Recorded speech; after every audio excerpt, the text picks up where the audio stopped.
होकर के इंद्र के समान हो जाता है।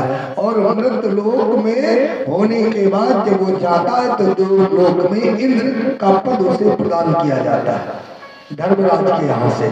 तो अब बाली जब यज्ञ करने लगा तो 99 यज्ञ हो गए। अब सारे देवता घबराए घूमे कि अगर समा हो गया तो इंद्र महाराज गए, यहाँ के राजा बन जाएंगे बल। तो सब देवता घबराए घूम रहे थे। सारे देवताओं ने नारायण से प्रार्थना किया कि हे प्रभु, हे गोविंद, कृपा करो, दया करो। भगवान ने कहा चलो हम तुम्हारे लिए अवतार ग्रहण करेंगे। इधर भगवान ने क्या किया, जो माता अदिति थी, जो देवताओं की माँ, उनके गर्भ से भगवान ने 52 का अवतार धारण किया। बोले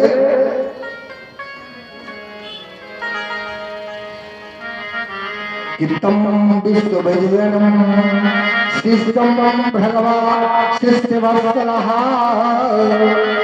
सतेन है मेधानाम अनुव्रतम अजयनः।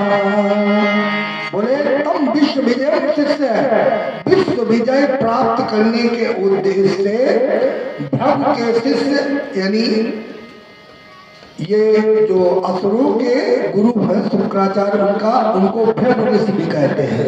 तो उनके शिष्य ऋषि बलि ये अश्वमेध यज्ञ करने लगे।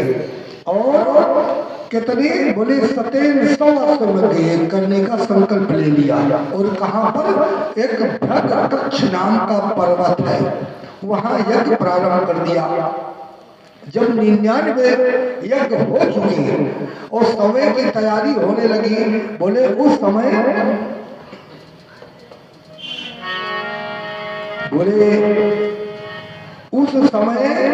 माता अदिति के गर्भ से भगवान ने कि फाल्गुन मासे श्यामले पक्षे द्वादश्याम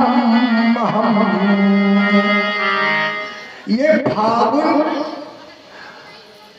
कश्यप ऋषि ने अपनी पत्नी अदिति को एक व्रत बताया था, जो व्रत अभी मैंने एक दिन और सच बताया था। फाल्गुन मास से श्यामल पक्षे, माने फाल्गुन महीने के कृष्ण पक्ष की द्वादश्याम तिथौ, द्वादशी तिथि से प्रारंभ होता है। ये पुत्र के लिए होता है, जिसके पुत्र न होते हो वो इस व्रत को करे। और इसमें बोले क्या होता है, इसमें पयोव्रत, माने इस व्रत का नाम है पयोव्रत। इसमें दूध से ही भगवान विष्णु जी का अभिषेक और दूध ही पान किया जाता है व्रत में। तो ये पयोव्रत किया जाता है। कहा इसमें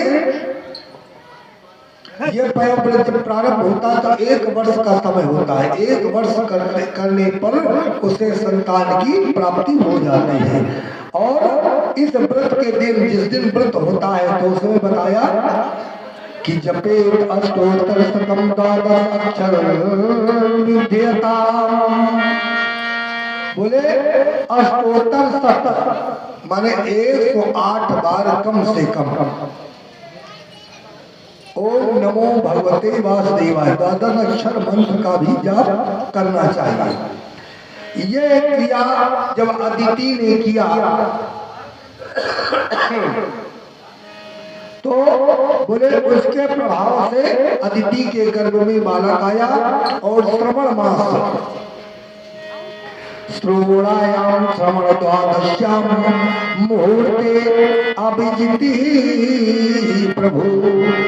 श्रवण महीने में शुक्ल पक्ष द्वादशी तिथि अभिजीत मुहूर्त में। और बोले भगवान 52 जी ने अवतार धारण किया। बोले 52 भगवान की।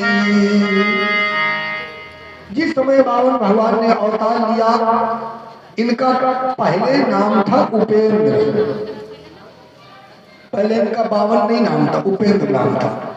अब ये 52 भगवान ने अवतार जब लिया तो इनको शंकर जी ने कमंडल ब्रह्मा जी ने कमंडल दिया, शंकर जी ने वृक्षचर्म दिया, विश्वकर्मा ने यज्ञ को पवित्र दंड खड़ाऊ दिया और इंद्र ने छत्र दिया।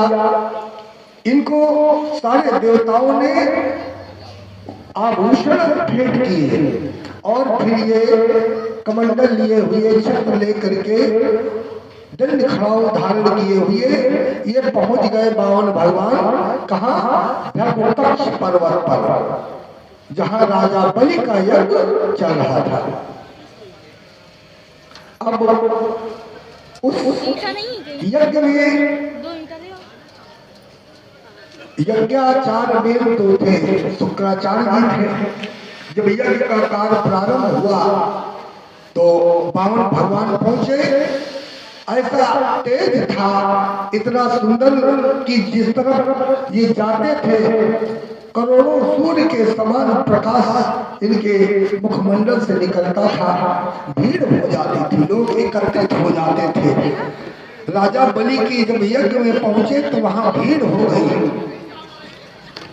सूचना मिली, यज्ञशाला में बलि डटे थे स्वाहा में, तो सूचना मिली कि कोई बहुत तेजवान बालक आया है। तो राजा बलि ने यज्ञ को विराम करके देखने के उद्देश्य से आए, देखा कि ये तो कोई तेजवान ब्राह्मण